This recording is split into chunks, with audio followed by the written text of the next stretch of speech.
secrets to success. It is the result of preparation, hard work, and learning from failure. A warm good evening to one and all present here. I, on behalf of the Department of Computer Science, University of Madras, MHRD, RUSA 2.0 Biomaterials team, welcome you all to 2 weeks workshop on analytical tools for image processing, day 14.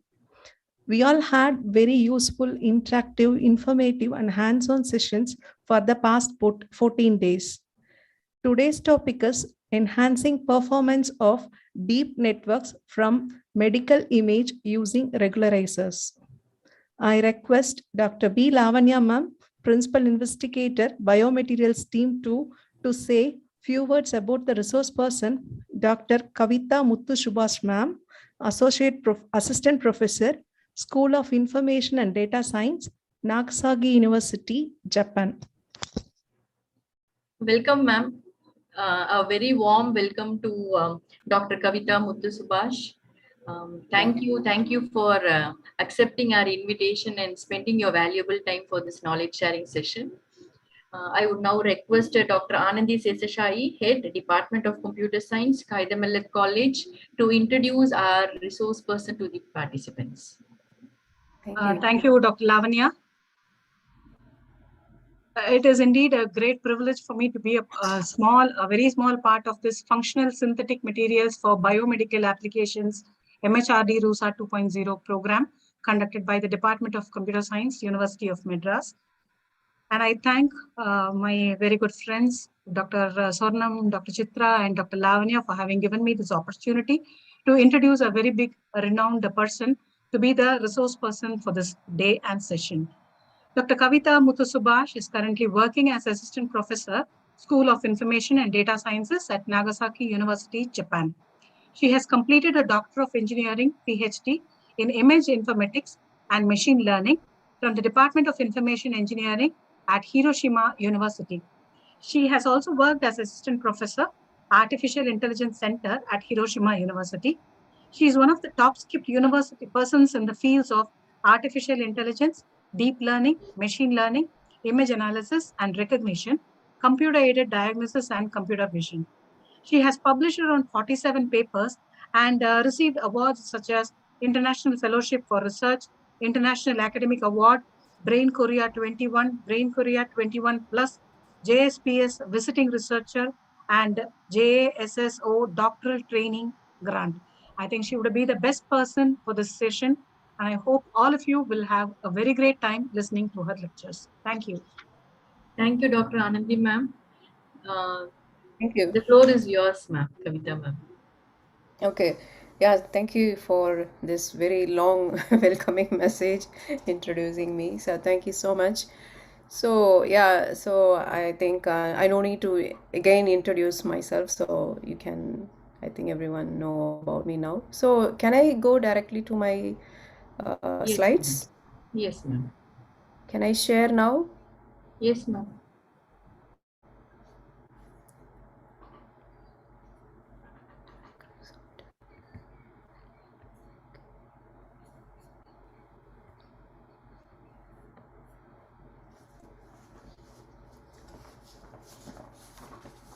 So can you see my slides now? Yes, ma'am. Okay.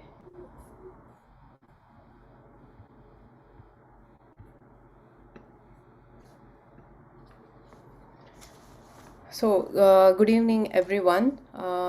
So I am Kavita. I'm in Japan. So my time here is 7:30 night, 7:30. So I am doing my lecture from my home, so not from the university.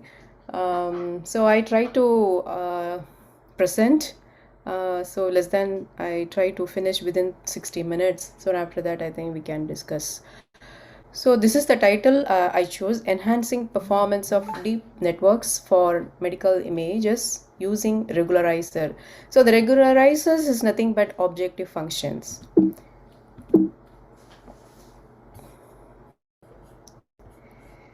Okay.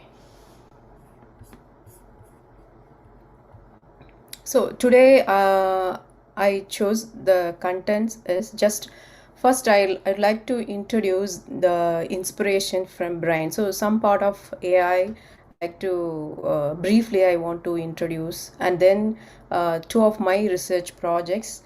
One is introducing rewriting term as a regularizer for thyroid cancer detection, and another one is introducing Euler characteristics from topological space as a regularizer in neural network for the fundus image, the retinal image vessel detection.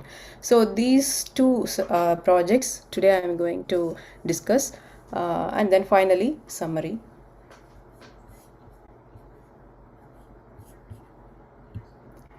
So first few slides I would like to say about artificial intelligence. I think you might know very well about artificial intelligence. So humans have can learn from very few data. So they have amazing abilities, and they can act by thinking and intuition. So they can able to transfer other domain knowledge, but AI also trying to do similar to produce this technology called transfer learning. So as when our brain learns something new, neurons are activated and connected with other neurons, forming a neural network. So similarly, artificial neural network is also doing like that. So for example, I think you might knew that the child hasn't seen before dolphin, but have seen fish before. So it'll understand the dolphin is similar to fish in the aspect that it can swim and it's in water. So these aspects are something that humans can do very well with few or no examples. But it is still hard in the current AI methods because they are very data hungry. And also it is these concepts I like to say for data augmentation, because AI is susceptible even in the imperceptible corruptions, as we have seen in lots of examples.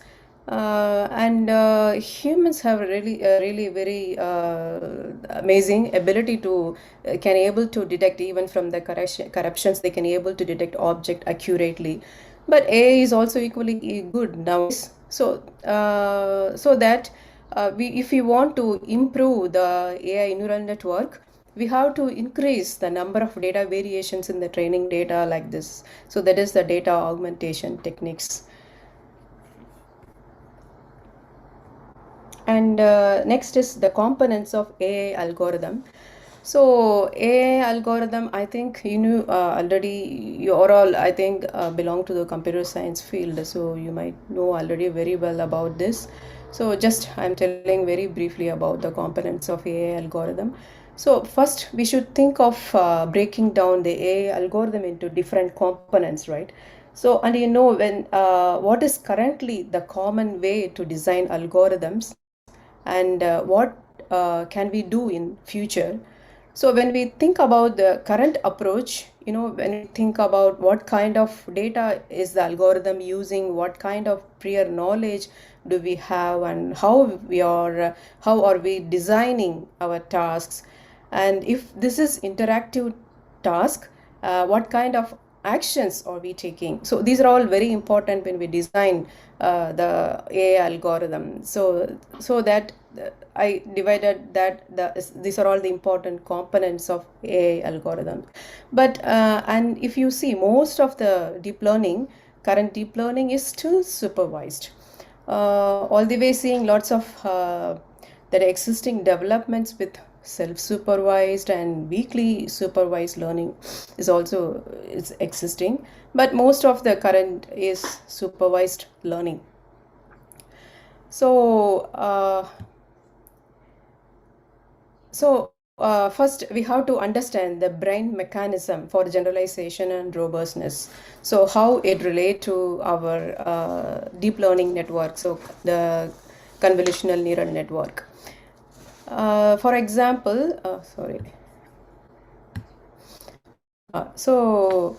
This is neural networks works the way the human brain works. So these you might know very well. And if we want to make our CNNs better, as convolutional neural networks better, what do we what do we need to know about what the brain is doing, and what do we need to know how the input is being processed from the input to the object category. And if we did understand that, where we use that piece of understanding in the neural network. So that is very important. So here you can see that this dendritis, everything, the brain plasticity. That means the plasticity is when we learn something, it makes the connection more stronger. So this is what, when we practice something, we become better at that task. So that is the plasticity, brain plasticity. So this is the way artificial neural network also developed, also working and developed like that. So the neural network learns when we feed with a lot of data. So each connection, the connection to the neural network is associated with a weight, and that dictates the importance between the neurons. So during the training process, the weights are tuned accordingly to strengthen or weaken the connection between the neurons. So for example, here when we give the dog picture, when we see a dog picture, so human can easily know this is a dog, because we have seen a lot of dogs in our lives. Likewise, if we provide a neural network with enough dog images, so it will start to recognize dogs. So this is what I wanted to say. This is a data hungry neural network, is data hungry, not like human. So what the brain is doing. So for example, as you can see from the previous slide, here the image, you can see if you see the image, the signal is passing through the retinal and then it reach the visual cortex. But in between this retinal to visual cortex, there are some other cortex area, other temporal cortex, layer 1, layer 2, and so many other cortex. So it will be going, the signals are passing through all this cortex and finally reaching the visual cortex. So this is what the brain is doing inside. There are some hidden activation magics or happen inside the brain. So that is the hidden neuron activations. So finally that activations that tells that able to find, okay, this is the dog. So this is what similarly happen inside the neural network. CNN, convolutional neural network, there are hidden activations happen in between the several layers, like happen inside the brain. There are informations, or the informations travel from one layer to another layer, and the feedback is transferred to another layer, and also within each layer the informations are transferred between neurons, each neurons. So that's what the training, during the training, the weights, it update the weights in each layer and it transferred to every layer. So this is what happened similarly within brain as well as in the convolutional neural network. So when we want to build a very good neural network, first we should understand what's happening inside the brain. So it's very important. And feedback neural networks. So you know very well. So just if the signal is going as just feed forward, it's not going to work if it is a very complex image or something like that. So it's very important. The feedback is very important. So as you can see in this image, the feed forward connections and feedback connections. So the feedback is very important to improve the accuracy of the neural network. So it is what it's always inside the brain. It's similar, we have to think and we have to make some appropriate objective function, and where we use that piece of understanding in the neural network is very important. So this is what today I'm going to discuss, the neural regularizer in two of my projects. So this is the feed forward and feedback network. So feedback, it's a closed loop.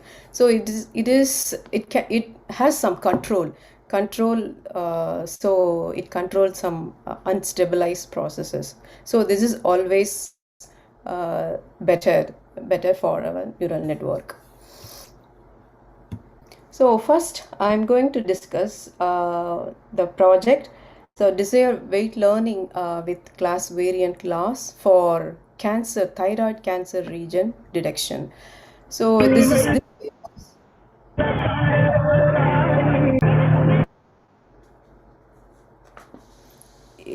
is it okay? Is it okay? Can I continue? Yes, yes. Yeah. So this is the project, and it is published in 2021 in the scientific reports. So if you want to refer this paper, so you can see my research gate, and through that you can see the paper and the detailed information. So in this project, mainly we concentrated on the imbalanced data. For example, the first I would like to show the okay, so this is the approach. So this is the previous approach actually.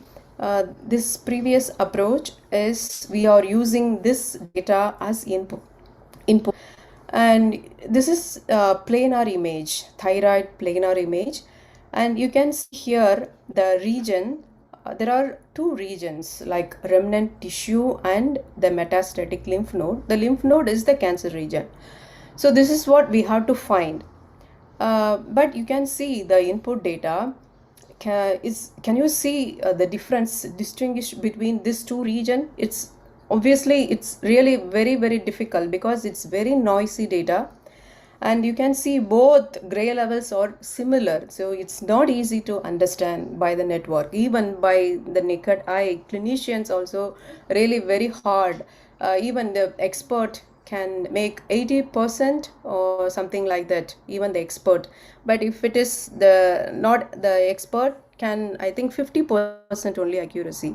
So that this is they asked to develop artificial intelligence technique to identify the metastatic lymph node, the cancer region, because it's very useful as a clinical practice. So this is the first work. The planar image is chosen and it is implemented just multi-layer perceptron. So multi-layer perceptron is very simple, and to extract this features from the image, just we follow these pre-processing techniques like augmentation, binarization, and then multiply that to making the multidimensional, that's masking image, and then estimating the probability of pixel positions of the two regions, remnant and metastatic. So that information, that vector values is used here as input, and these multi-layer, I think several layers of multi-layer perceptron is used, and then finally we derived the results. The results is I think it was around 82 or 83% accuracy, not more than that, because it's the data metastatic lymph node. Here you can see it is very low. Number of cancer region is very low. For example, I like to show you the data set. Yeah, here you can see. So this data set, the L is representing that cancer region, lymph node, and R is remnant tissue. So here both region look similar and it is occluded with each other. So it is very difficult to identify with a similar gray level. So, but the number of, you can see the numbers, remnant tissue is 881 and lymph node is 119. I think we used around 400 or 500, I think around that images we have used, but the number of region is comparatively, you see, it's very low. Lymph node is very low. So as I mentioned before, the artificial neural network is data hungry to understand the region, to understand something, understand the object. So it is not enough if we train by using these numbers, imbalanced data. It is not reliable. It may show some accuracy of remnant tissue. So it is not reliable at all for the clinical practice. So that we proposed this reweighting term we introduce as an objective function, as a regularizer in the neural network, in the convolutional neural network, and we developed a better accurate system for the thyroid cancer region detection. So this is I like to say something about what is imbalanced data before going to the actual system. So imbalanced data, balanced data, so you can see classify, so that is classified from the image, you can understand. So how we can improve the data, how we can make the data should be a balanced one. We have just 1:5 data, but how we can make 5:5? So that is the technique we have to think. The suitable scheme is very important. And so as you can see here, the orange dot is majority class and green dot is the minority class. So a few number of data. So when it is the imbalance increases, the performance decreases dramatically. So if you see the separate region accuracy, it is really very low. But if you see the combined, like just disease or healthy, it will give a very high accurate level of diagnosis, but it is not at all reliable. So first we have to check it's a balanced or unbalanced data, imbalanced data. So here you can see this is a binary class imbalance and this is a multi-class imbalance data. But when we consider a binary class, it's really very easy to identify the problem and we can implement some technique algorithm to improve the accuracy detection rate. But if it comes to the multi-class, it's a really complex and challenging work to increase the diagnostic rate. So this is the previous approaches. I think you know very well the mean square error. This is very common mean square error. They used most of the neural network. They use mean square error. So the mean square error is also output is the average of multiple binary mean square error values. However, it remains difficult to reduce false positive predictions for small objects with imbalanced number of classes. For example, small objects, the region, for example, remnant tissue, the size is bigger, and compared to the other region, the cancer region, lymph node region, is very small, very tiny compared to that. So in that case, the false positive prediction remains difficult to reduce. So the MSE is not at all suitable. Just the existing technique is not suitable. And also they introduced some weighting technique to improve the separation of boundary region. A boundary region, like based on the distance, it's like something like Euclidean distance. So that means the D1 and D2, the distance to the first nearest object, and D2 distance to the second nearest object, something like that. They introduce the WC and W, that represents the weighting term. So that they introduced in the previous approaches for this imbalanced data problem. But it is not suitable. If it is suitable for binary classes, but it is not suitable for the multi-class object data set. So we need something different, something more efficient technique is very important. So that we used here a reweighting term in the convolutional neural network architecture. So the upper one is our previously proposed method, as I shown you before the slide. So we used some pre-processing and some post-processing for the prediction of cancer region. So here you can see the purple color is the cancer region, and this yellow color is the remnant region. So it's very smaller region, and here the down is our the next we proposed in the convolutional neural network with a suitable objective function. So it is almost similar, and the prediction is almost similar with the GT, the ground truth. So this is I explained it before. So what we have done, so scientific originality of this work is, first time we proposed the end-to-end tuned model that addressing the multi-class imbalanced segmentation. So we haven't used any pre-process and post-process, just we directly input the image and then we get the output image. And then your new mechanism of reweighting term with class variant dice loss for efficient localization of minority classes. So we increase the number of minority classes in the proposed method.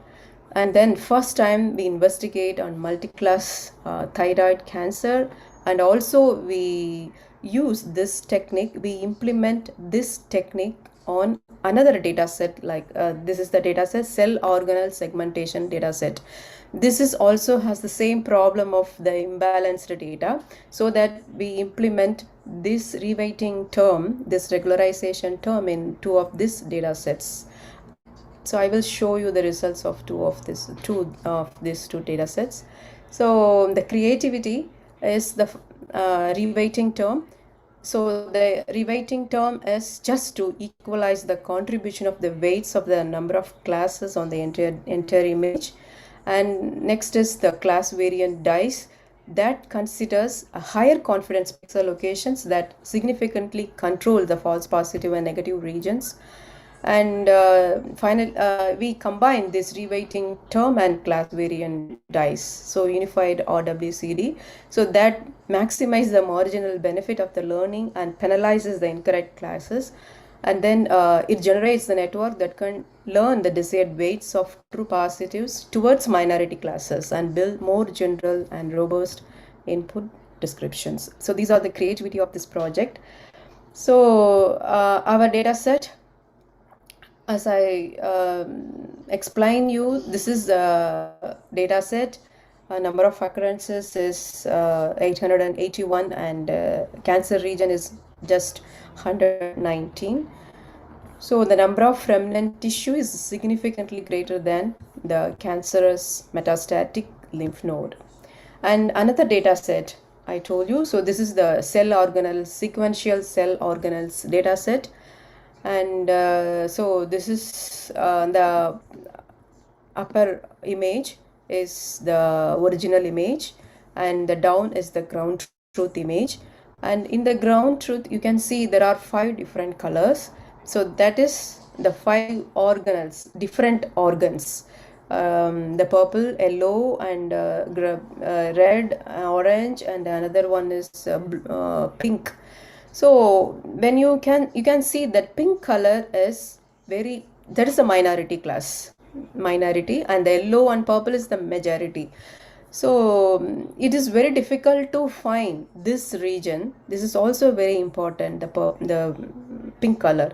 So that is called the pink is peroxisome, as peroxisome. So you can see there are so many the biological name. So this also a very important challenging data to identify the minority classes. So these are the class ratios you can see. So you can see in the peroxisome is lesser than compared to other classes. So this, how many, 1, 2, 3, 4, 5, 6 classes we used, and the cancer data set 3 classes, and this is 6 classes.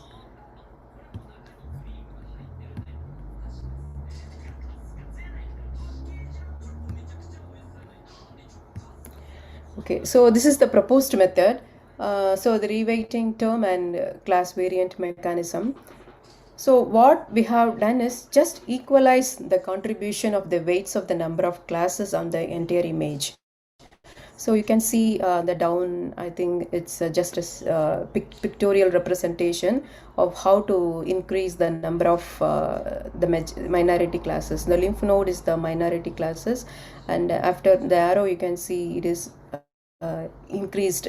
equalized the weights of the classes, minority classes equalized to the majority classes.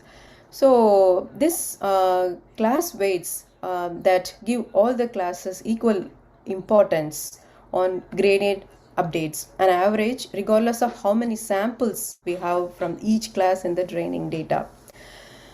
So we used the sum is replaced by the weighted sum instead of each sample contributes to the loss proportionally to the sample's class weight. For example, here you can see the total number of pixels of all the foreground classes. Previously, in the previous sum approaches, they have considered both foreground and background. But in this approach, we just consider only the foreground classes, because here the foreground classes is 2, lymph node and remnant tissue. So we considered this as total number of pixels, and then we calculate the weight of each class. So that is weight of each class is calculated by the total number of foreground and with the respective class, that is lymph node, and here again the respective remnant with the total number of classes. So that is the number of pixels of the foreground relative to total number of pixels of all the foreground classes. And also, suppose if the total number of pixels of either this class lymph node or this remnant is 0, sometimes in the input images you cannot see sometimes no lymph node, only remnant tissue, or sometimes no remnant and no cancer region, so only background. So in that case, if it is either is 0, then weights also becoming 0. So that if in that case the neural network cannot update the gradient, the following layers, so that to avoid that we consider the weights of the entire image pixel as like this: weight of the lymph node, the foreground one region, and also how many foreground region plus is equal to 1, so that we can consider this way also instead of this, and we can also rewrite the equations like this. So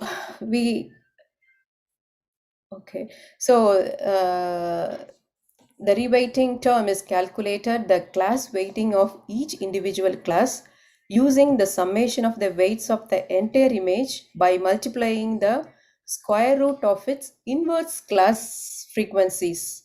So I think here it is missing, here the equation is missing. So the reweighting term is, for example, if you calculate lymph node, that means the individual class using the summation of the weights of the entire image by multiplying the square root of its inverse class frequencies. That means how many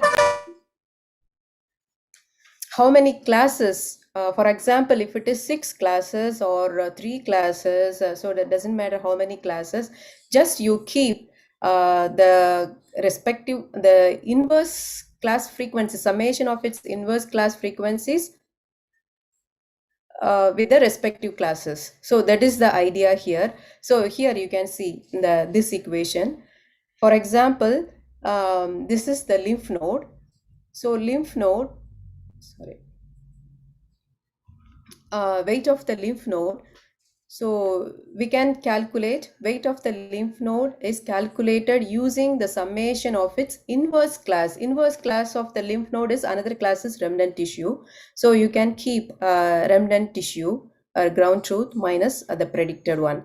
For example, if there are 5 classes means or 6 classes or 8 classes, so how many doesn't matter. So you can just keep the class with the summation of its all its inverse class frequencies, and then again next class the summation of the respective classes and inverse class of all except these classes.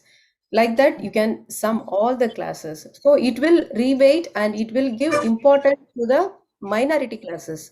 It will improve the number of data set, number of classes of it concentrate the network concentrate more on the term concentrate more on the minority classes if we do like this.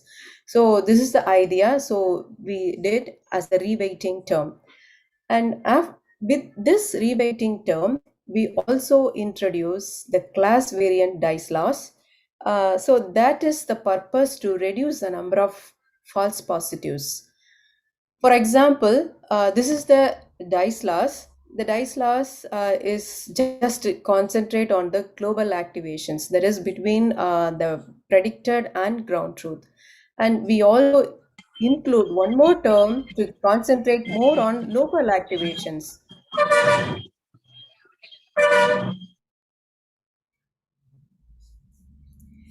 More on local activations that is associated with higher confidence related to true locations.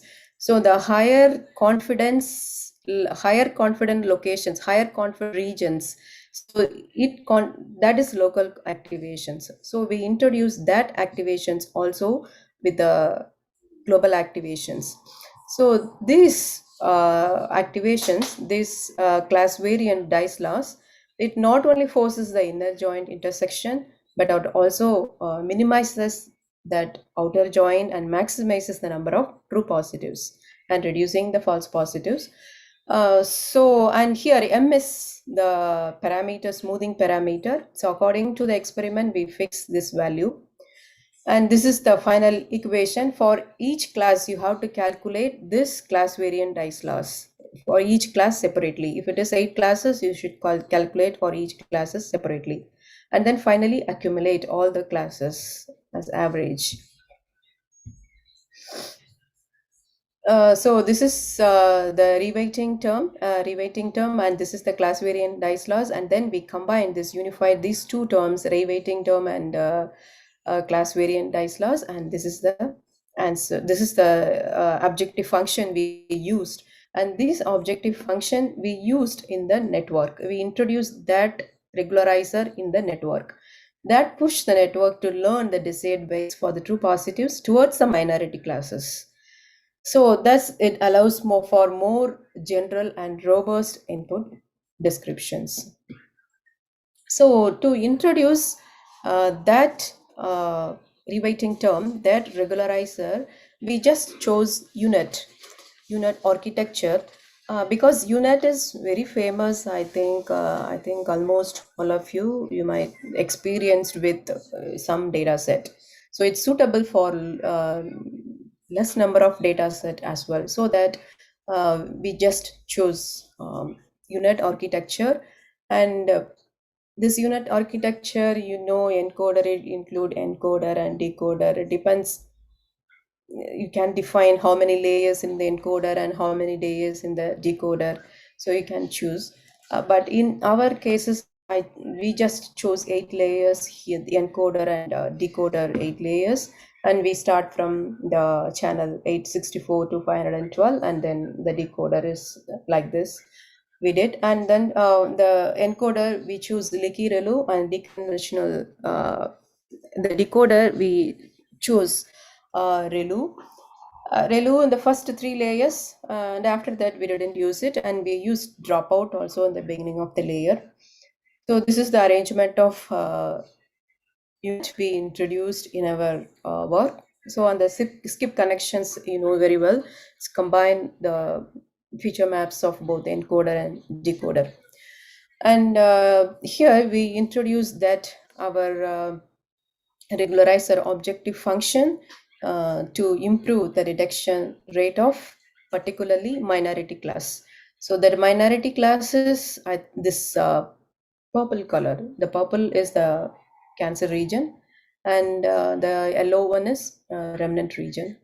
So it is exactly, it's improved, the accuracy level is very much higher than the previous one. So we can see the next slides. So this is the data set we used, 473 data set. In that, trained data set is 378 and test is 95. So in the trained data set, the only 99 data set include both classes, both, because as I told you, it's some data set there is no background, there is no remnant and no cancer region, and some data set only remnant is included, no cancer region. So only 99 data set included both classes. And another data set, I told you, I'm showing you that data set sequential cell organelles data set. So this is also 3000, totally 3007 data. The trained data set 1507 and test is 1500. But the minority class is peroxisome is a minority.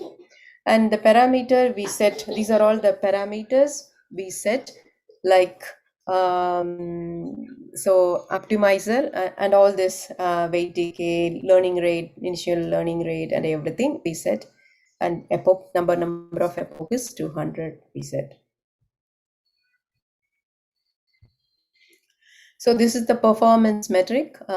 We calculated area under the curve, precision recall, and F1, everything we have calculated. And this is the results. This is the cancer region result. And you have seen here the last one. So this is our proposed one. Proposed is almost, you can see the values, precision, recall, and FN score. This is almost, lymph node is higher with, is equal, equal with remnant, almost equal. Both region, majority and minority region performance metrics almost equal. But when you see other simple CNN like MSE with using MSE loss function, or with and this is just this FG PG represent the partially guided and fully guided, that we fix as a patch the parameter setting. It is included in the parameter setting.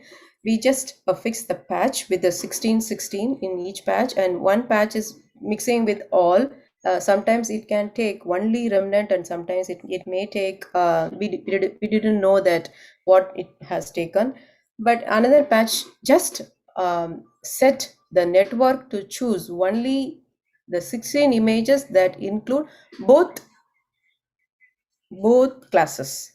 So that is what we named as fully guided and partially guided PG. So the fully guided is showing almost equal performance, both majority and minority classes. But you can see this minority class is always lower compared to the majority classes. The performance is lower. And the area under the curve, again, you can see the last one is almost same performance. The lymph node and remnant is showing almost same value. But others, you can see the lymph node is lower comparatively the remnant tissue. So this is what previously most of the handcrafted techniques and other image processing techniques, they have done like this. So it's unreliable, it's not reliable, it's wrong. The accuracy was wrong. And then ablation study, so we just remove some term because we combine two terms here, that reweighting term and also the class variantized loss function. So we removed some terms and we check the performance results. And so that is the ablation study we have done here. And the last one, I think, so this is so lymph node and remnant is the blue color and lymph node is the orange color. So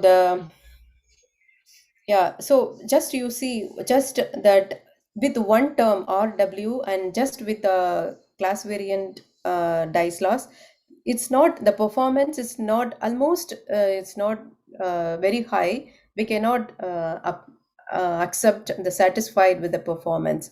So when it combined with for both the term, the performance is higher, and this is the combine all. So this is better than other two separate terms in neural network. So this is the visualization result.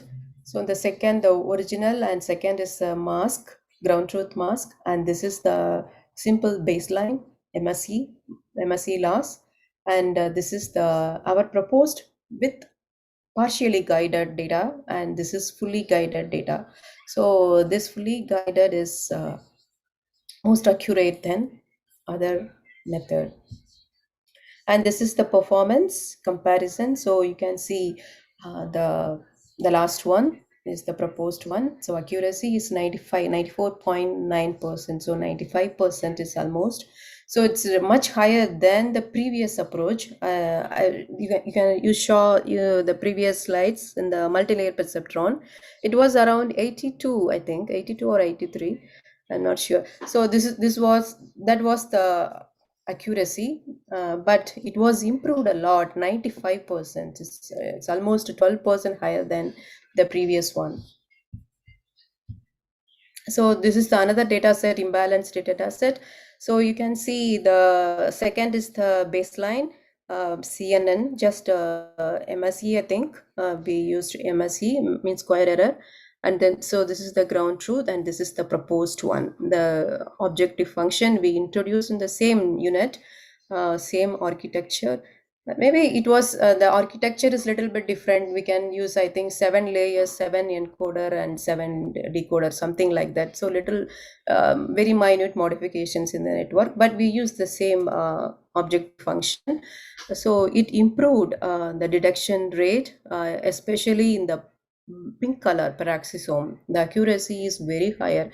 Without introducing this term, the accuracy was 65%. But after we introduced this term in the network, it was, I think, it's also around more than 90% we got. So it was amazing. The result was. So, and then a performance with decreased number of data set. So we just, the pixel ratio, the foreground and background pixel. So we just keep from high to lower rate. We just check the performance of our proposed method. So this orange one is our proposed term in the network. And another is just like we also experiment with the focal dice loss and dice plus binary cross entropy loss and just generalized dice loss. So how it is working in the unit, just we experimented with a less number of decreased number of data set, but even with the decreased number of data set, our objective function and the network improve. The result is very high. So this was the regularizer based on rewriting term for the cancer detection was over. And then next, again, another objective function, the regularizer, that is based on the Euler characteristics for small vessel segmentation. I think this is very interesting, and because most of the medical image researchers, I think they might be very familiar with this fundus image, because it is they use this fundus image for diabetic retinopathy detection. So this is very interesting topic, because this research, this project is almost saturated, and it is published in several papers are published. but almost all of them, they just concentrated on different method, different network, just where they use unit or some other network or something like that based on the ground truth image. But here what we have done is totally different. We have done the similar work, but I think it's interesting. I hope it's interesting. Yeah, I will tell you the following slides. So this is based on, as I told you, so Euler characteristics. So Euler characteristics, it's a number. Euler characteristics is a number that describes the topological space, shape, or structure. So that is that Euler characteristics. So I think you know Euler characteristics. I guess you know very well. So this is just I just copied from the Wikipedia. I just show this topology. So this is the topology. Topology is concerned with the properties of geometric object that are preserved under continuous deformation. So that means the Euler, the topology, according to the Euler, we used Euler that consider the connectivity property. So it consider the connections, it keep the connections, it preserve as a single connections. So that is the idea we used here, because the vessel region is a connected component. So one component, so it's a connected component, so that shows this Euler characteristics from topological space is suitable for the detection of vessel region. So here you can see, so this is the fundus image, retinal image. Missing small vessels in ground truth but appear in our prediction. For example, the C, you can see C is the ground truth. Usually ground truth should be more accurate, but you can see the ground truth, there are some small vessels are missing. You can see in the B, the arrow, that green color arrow, small arrow, that original image also you can see the same, the small vessel region you can see from the original image, as well as in the second the B you can see. So the B is our predicted, our proposed method, but in the ground truth it is not, you cannot see, it's not visible. This ground truth is, I think the experts, ophthalmologist or someone's, I think they annotated this image. So based on the ground truth, usually our as artificial intelligence developer, we just based on, because we are not expert in all these medical things and all, so we just rely on the ground truth. But you can see the ground truth is wrong. Ground truth, they are not concentrating on the small vessels, but actually in the original image you can see the small vessels, because the small vessels, that damaged tiny vessels also very important, and it is a early biomarker for many, even the cardiac arrest or so many things. It's a early biomarker, and it is very important to in the detection of vessels. It is not difficult, it is not challenging just to detect the very thick and long vessels. It's easier, we can just modify, instead of unit we can just change some other architecture. But we have to find the objective suitable, the piece of understanding. We have to make it more efficient for the clinical diagnosis practices. So this is what we have done here. So the Euler characteristics is used to, it is calculating the number of, as you can see, it is calculated usually the number of isolated object according to the number of vertices and edges, that is sides and faces from the pixels, from the object pixels. So this is the Euler characteristics, Euler number. So based on this, we just convert the image pixels into background and foreground. So convert the foreground into vertices, and then we calculate this based on. So here I think it's not clearly visible. So based on this, we can calculate this vertices, sides, and then faces. So how many this, and then we just apply this equation.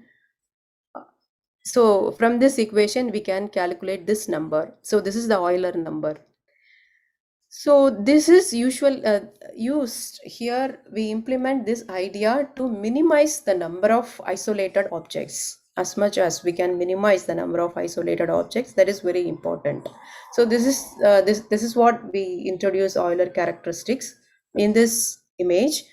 So again, we are choosing the unit here, and here this yellow color is the layer easy, that is Euler characteristic layer. Here we introduce here after this softmax. Here we introduce. So this is explained here. The after segmented image, we received a segmented image from here. After green color, we calculated the vertices, sides, faces from the segmented image, and we calculate the Euler number, Euler characteristics for the isolated object.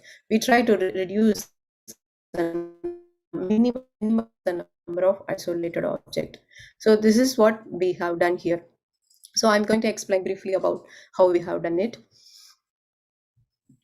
So this is the equation, Euler characteristics, faces, sides, and vertices. So based on that, we calculate, and then calculate based on this, and then we applied on this equation.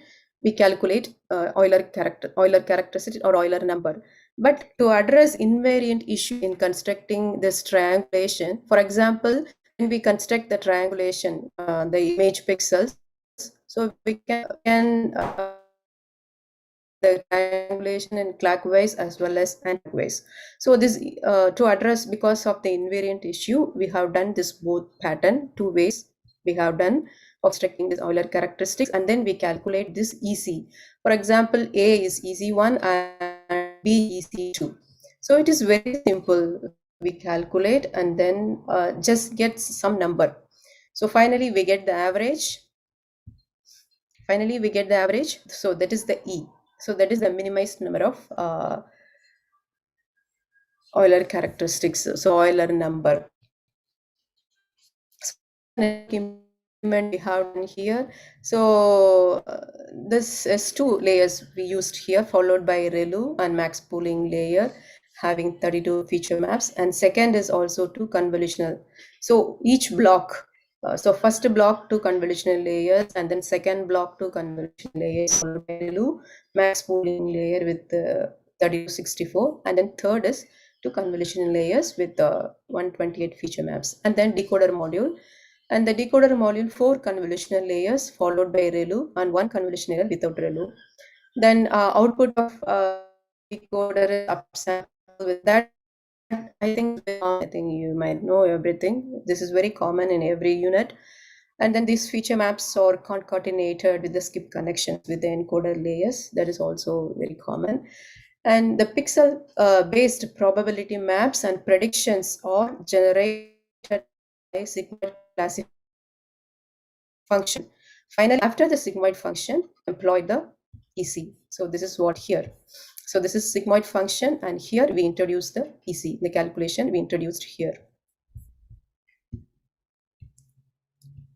So this EC, after calculating, incorporating EC into the network, so first we consider the image, it's a very simple image, and then this is the label ground truth. One is the vessel region foreground and 0 is the background. So F, we can see here, F is the unit parameterized by weight W with the input X and weight W. So this is the output. So the green, I think this one, the green one, we use binary cross entropy here, binary cross entropy for the segmentation. So the binary cross entropy. So this is the formula, you know very well. It's very common. Everyone use this binary cross entropy. So this binary cross entropy used for segmentation. But in the binary cross entropy, it consider every pixel as individual pixel. So it is not suitable for the vessel, the connections. But the Euler characteristics, it treated as each object as an isolated object, each isolated object as a separate pixel. So here you can see the C and D. C is the BCE, the green color, for example, this one, the result of this one, the green area, and next is ours. After this yellow color is ours. So that is the result here. C is ours. So here you can see there are so many vessels are missing, but here you can see it is connected. The vessel area are connected, and we can able to make a very efficient output for the diagnosis.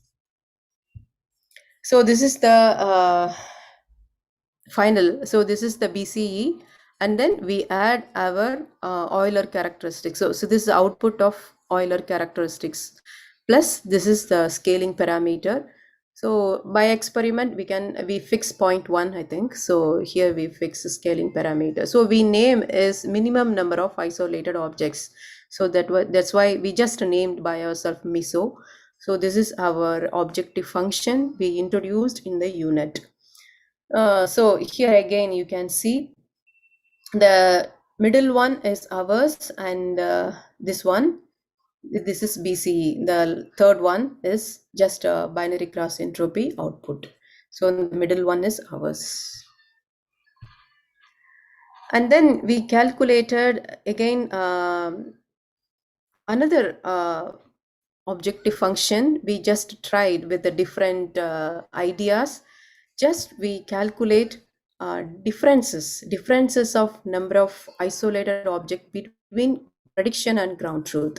So as you can see in the equation, you can clearly understand. So this is the output from the Euler, and then this is the ground truth. So just the differences, we just get the differences, and then we use as a objective function in the network. So that we call as DISO. So the differences of number of isolated objects. So this is just large, it gives large misclassification error if the number of isolated objects between the output and ground truth is not equal. But obviously it is not equal because the ground truth is wrong. In this fundus image, retinal image, ground truth is wrong. So it's obviously it was giving misclassification error. So that's why we try this objective function also. If it is equal, it produces zero misclassification error. So that is the concept. And then again we calculate based on the graph Laplacian, graph based smoothing that we have done before. We published previously in the conference paper. So that is based on the Laplacian matrix. So that is constructing based on the adjacency graph and diagonal matrix. So we calculate the two graphs. We make two graphs, foreground and background, and we calculate two Laplacian graph for the background and foreground. So that is explained in the S. So this is the smooth graph based smoothing. So LF and LB. So this is the output. And so we calculate this, and then we combine this S graph based smoothing with again the scaling parameter beta, that we combine with our proposed Euler characteristics and BCE. So that we call as GISO. So based on graph isolated object. So these three we calculated, and we just verified which is more efficient.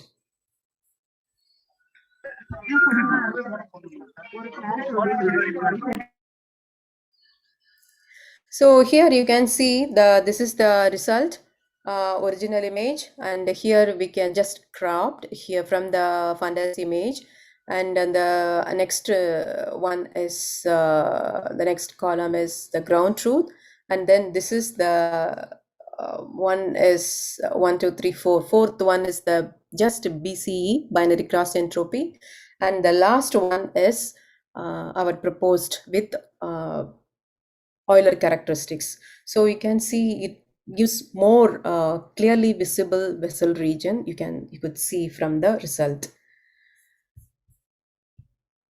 And this is the result of this is AUC area under the curve graph. This orange one is our proposed, and this blue color line is just a binary cross entropy. And this table you can see, so this MISO, DISO, and GISO, so everything we proposed, and we just check the efficiency on different data set. We used to 3 different data set we just used to check the efficiency of our proposed method. So drive star and chase db. So it depends, 3 data sets are different, some the pixel, the resolutions, everything is different. So according to that, and also the ground truth is also different. Some of the data set, the ground truth is more accurate, and most of the data set is not accurate. So based on that, it was giving different performance metrics on different data set. But we found that the proposed minimized number of isolated object is showing better than any other different objective functions we have experimented. And then we check the effectiveness of our method in evaluating Gaussian noise. We use the different Gaussian, the level of Gaussian noise, and we check the sensitivity, how sensitivity of the proposed method.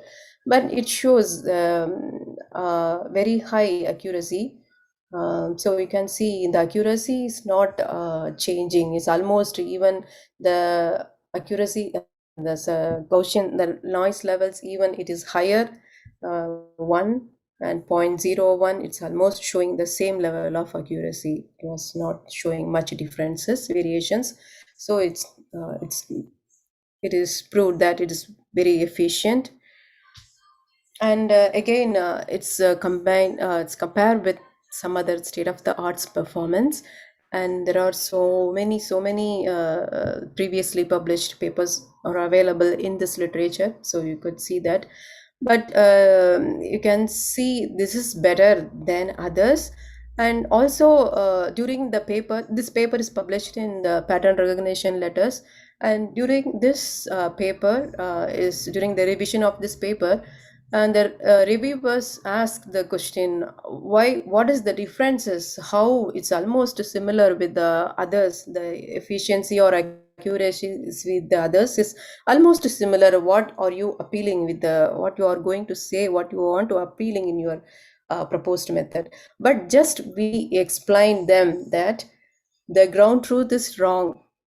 So obviously when we compare the prediction with the ground truth, it is just to combine the overlapping with the ground truth image. So it is showing specificity is very low, and obviously it's showing the quantitative measurement is lower, but qualitative measurement is very high. So that they agreed that. So that's what this paper is published. This is the reason this paper is published in pattern recognition letters. So finally, the summary. So I have explained the objective function, why objective function is very important. What it doesn't matter of the network, what network we are using, UNET or any other Google Net, whatever it is, AlexNet, whatever. But the matter is what objective function is important, and where we use that piece of understanding in the network is very important. So the summary of my this talk is regularization are used to reduce the error by fitting a function appropriately on the training, and it improve the generalization and also reduce the complexity of the model, and it helps to provide, it helps to found hidden trends and patterns, and also it is allowed new observation from human reasoning.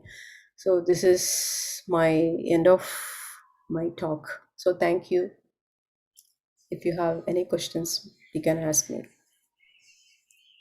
Any questions from the participants?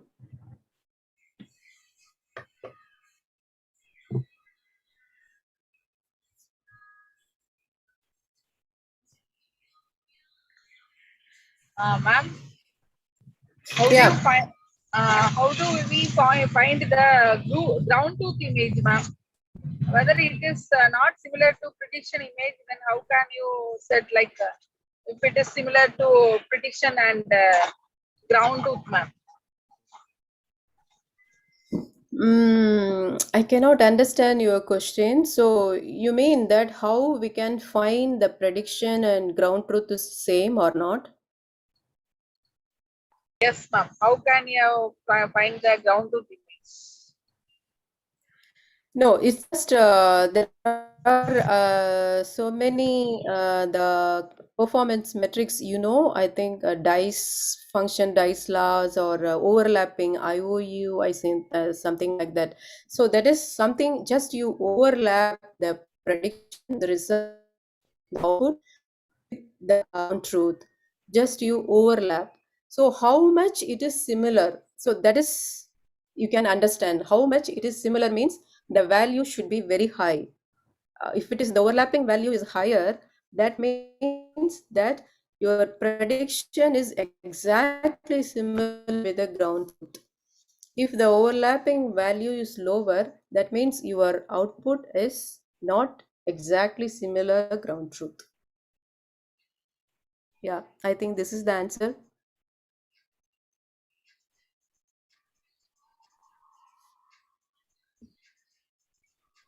Hello, Is it good evening, okay? ma'am.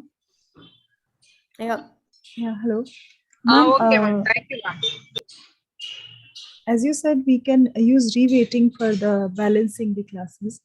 So my doubt is when is there any loss or gain of information during this process? Like when Which we process? reweighting process, ma'am, reweighting Oh, time. yeah. So is there any information loss or gain? Is there any chance of like losing any information regarding the No, parameters or regarding like no, as is definitely not loss of information. For example, if you do pre-processing, and also if you do otherwise if you do based on the patchwise, so in that case, definitely there are a lot of information loss, definitely. But if you avoid these processes, pre-processes and post-processes, and also you just use the image instead of patchwise, you can just use image, a whole image as input. So it will be reducing a lot of the information loss. So I think this is the answer. okay. Thank you so much, ma'am. Yeah.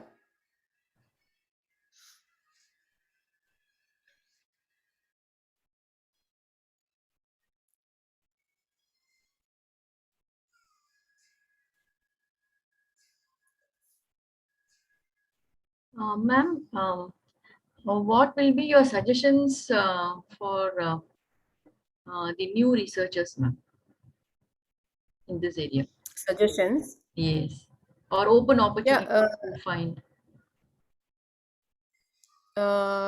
Suggestions. So I think there are so many. Yeah, we no need to think very complex ideas or something to improve the network, deep network. Because the network now what we are using is not exactly as human brain works. So there are so many other ways to just in a simple way we can make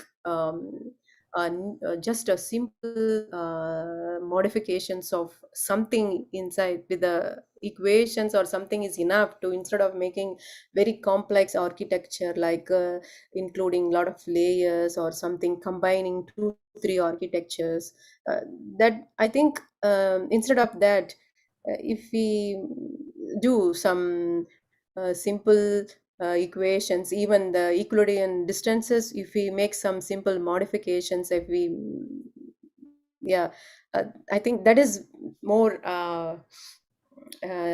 welcoming, I think.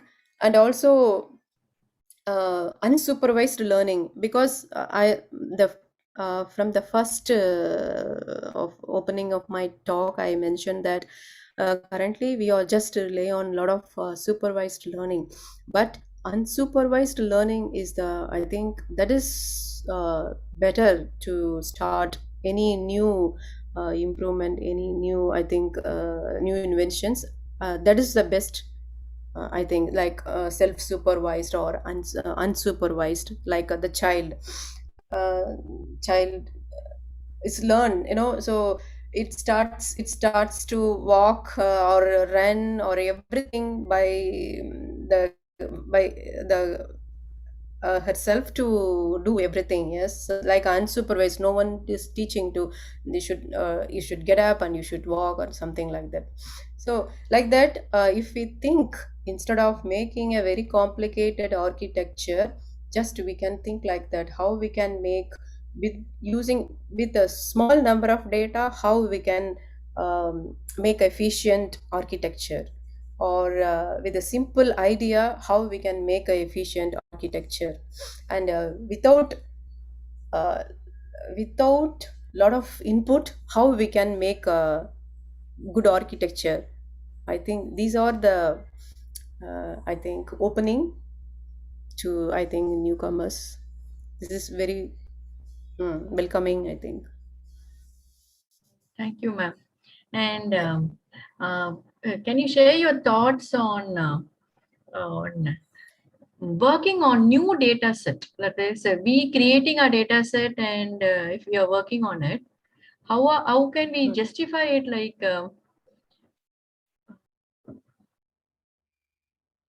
if the data set, see, we usually work with the data set which is already there and proven and universally accepted.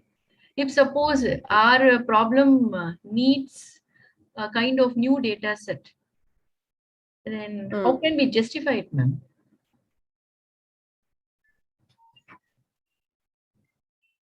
I cannot get your question clearly, I think. Uh, you mean if we use new data set, how we can justify? Yes, our own data set, in the sense which is not available in a global platform. Ah, yeah, this is what I think.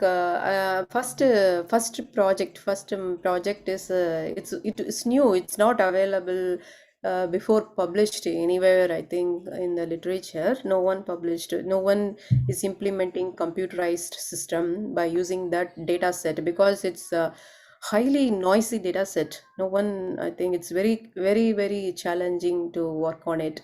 But how we justified that is, if it is a medical, if your data set is medical data set, then I think you can just prove your system with some clinicians identifications, and If it your is not medical, ma'am, if it is not medical data set, then not medical. If in it is not medical, I think just this is a first data set is also, I think you can justify it, and then you can um, I think that is the first, that is the only thing. I think it's a first, no one else published before, and it's the first time you're using this data set, and what are all the challenging on that data set you're facing. Those challenges you can explain how you resolve that challenges by using some techniques or with some simple idea or something like that. And if you're giving some ideas for the newcomers comers based on that your experiences, I think that is very useful. You can justify like that. Okay, so by mentioning it, that it is the new data set in the paper itself, right? Article. Yes, yes. Yeah. If suppose No it is one a else new can model, speak ma'am, for it. if it is a new model, Yeah. yeah, the problem we face is if we see, if suppose we are working with a new model, the Mm. first question from the reviewer itself is compare it with the state of art methods available. But actually, Mm. if we are working on a problem which is very new and which does not have any precedence, the literature Mm. is like says that, and how can we compare that to a state of the art model? We say it is incomparable. Like, is there any other way like we could approach that particular reviewer's question? Yeah, I think definitely you should compare with the state of the art to prove your proposed system, your proposed method. So even though it is not same, even though it is a new model, no one else done before, but somewhere I think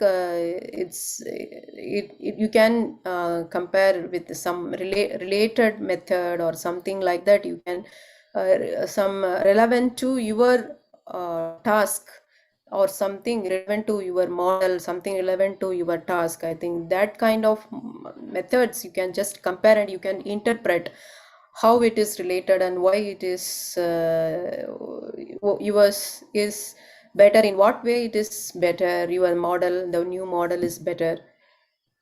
And you can say that it is the number of parameters is better, number of parameters is very less, the complexity, the calculations complexity. So because in the neural network it is very important, number of parameters, it should be very less. I think it's very important. So it related to the memory, GPU and everything. So if you efficiently you can make with a very less number of parameters, I think any model, any new model is appreciable, I think. So Thank you. that way you can compare and you can argue. Thank you. Any other questions from the participant side?